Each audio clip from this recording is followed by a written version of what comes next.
Hello guys, in this video I am going to show you how to set the language in the Asky application.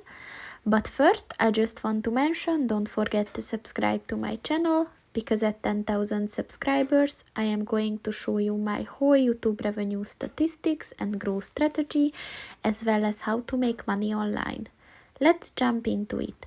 First of all, open the application on your phone. And then click on the More button at the bottom of the page on the right.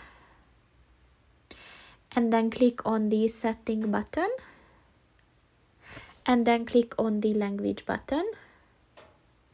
And as you can see, there are two language options to choose from, English and French. So click on the one that you want to use, and your language is set. So that's pretty much it for this video, guys. See you in the next one. Goodbye.